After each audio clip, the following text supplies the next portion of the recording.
Live from Atlanta. I don't know about this connection may be a little sketchy. Michael, can you hear me okay? Oh yeah, we can hear you good. Okay, great. Let's see, who do we have? We have Paul and Tristan. Welcome. Let's go right to the poll questions. SBA's mandatory 1.15 service debt coverage ratio must be calculated from the financials, the tax returns, projections, any of the above. We got 2 of you. So let's see how this works. No pressure. 100% voted, 100% are right, any of the above. Yeah, and that's the takeaway. You can do it from the financials. You can do it from the tax returns.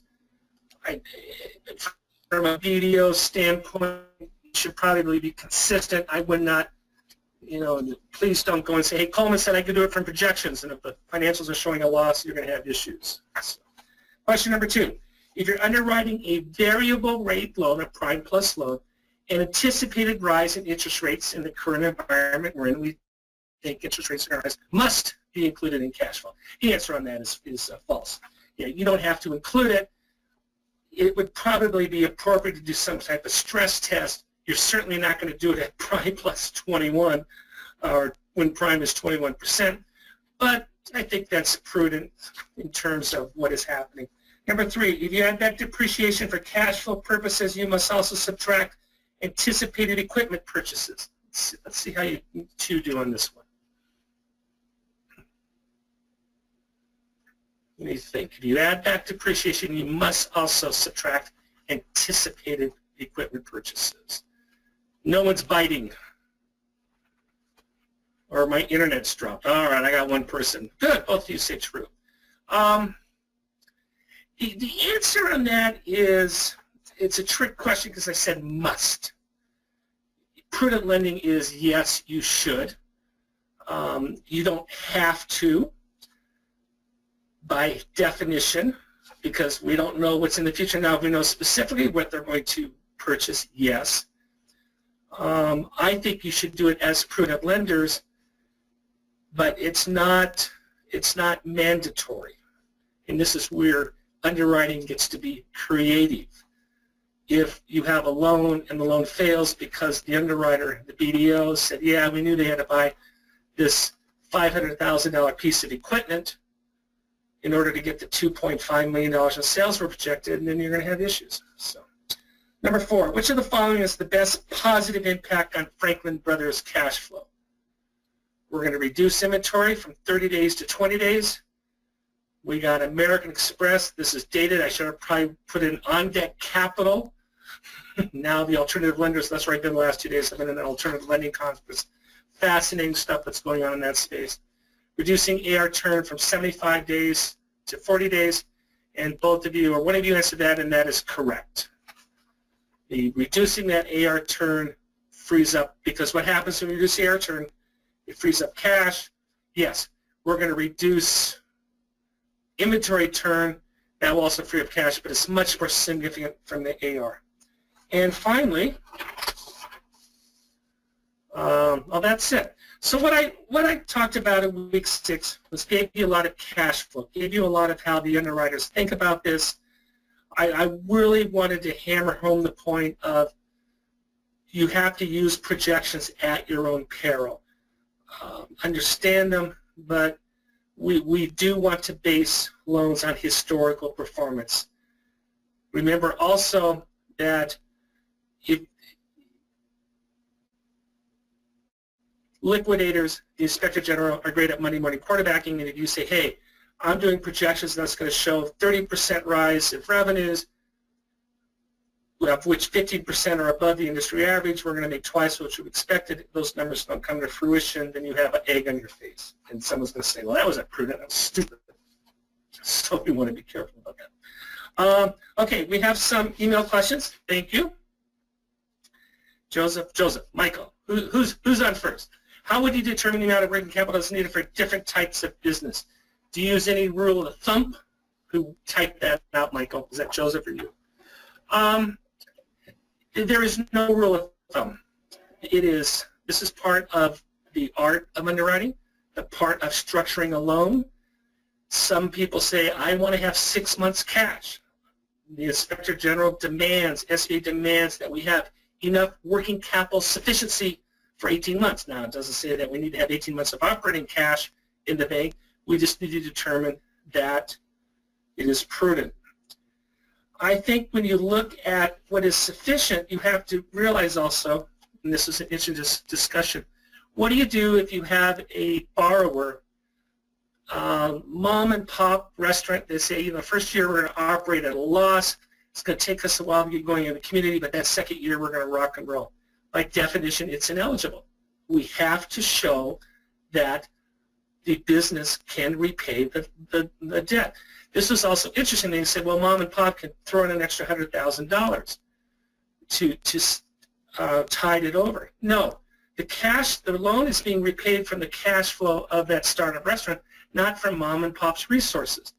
So when we have a mom and pop, when we have a new business, the projections have to show that the company is able to sustain debt repayment. I don't have a rule of thumb on that, and that is, but that is where the underwriter has to sign off on it. For you as the BDO says, does this make sense? Second question. When you analyze global cash flow, do you put emphasis on the last year revenue, or do you equally focus into the last 3 years?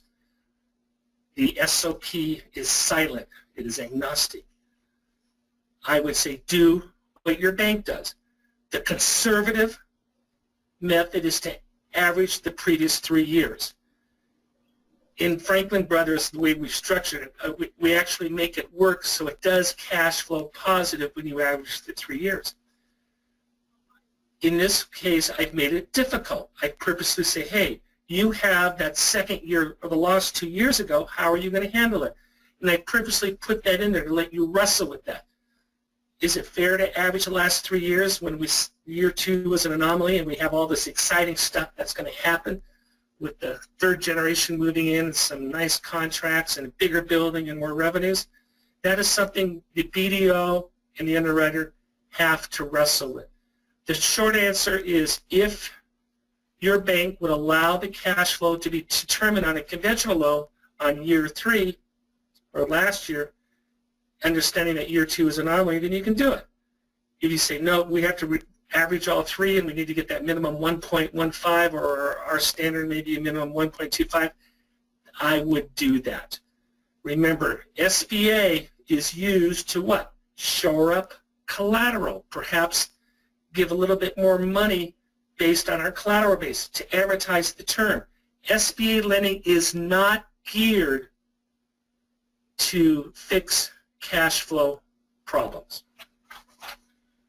Number 3, I have a client who's looking to purchase a franchise. Does the SBA 7A loan cover the franchise fee? Yes. You can use SBA loan proceeds to cover whatever you want. Oh, I think there's some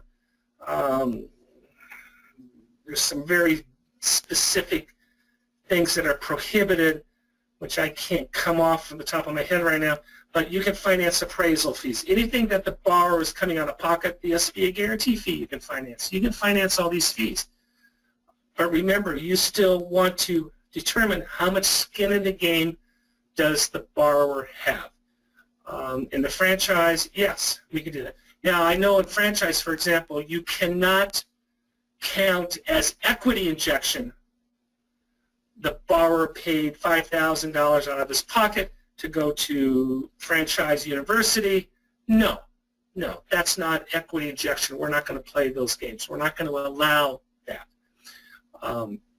So I would be very careful on previous expenditures where we're bundling all this stuff up and to don't do that. But yes, you are allowed to finance pretty much anything in your loan structure. Week 6, we get into collateral calculation. If the two of you attended the collateral math webinar, it'll be a repeat. But we go through very specifically how to calculate collateral the SBA way.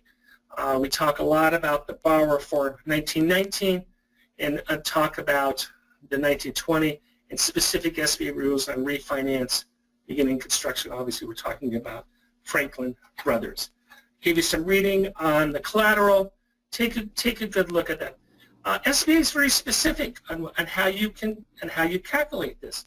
And the reason why this is important is SBA says lenders are directed, you have to take all available collateral unless you're fully collateralized. And that's what we're wrestling with in Franklin Brothers. Franklin Brothers will be short on collateral, so what do? And we're going to be looking at Michael Franklin's house, and we'll wrestle with that. We don't need all of the equity in his house, and we also have a spouse who is not an owner in the business. So, spoiler alert, we're going to be talking about limited guarantees. And this is an interesting case study as a BDO because as presented, if you were the BDO and you presented it as is, it may very well be turned down.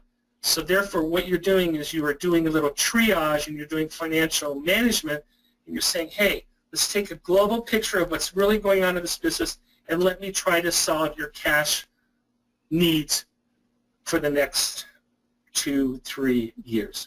And that's at the end of we tidy this all up and we make it nice and pretty and we feel very comfortable and you've done your job for your customer, you've done your job for the employees, for the economy, for the American way.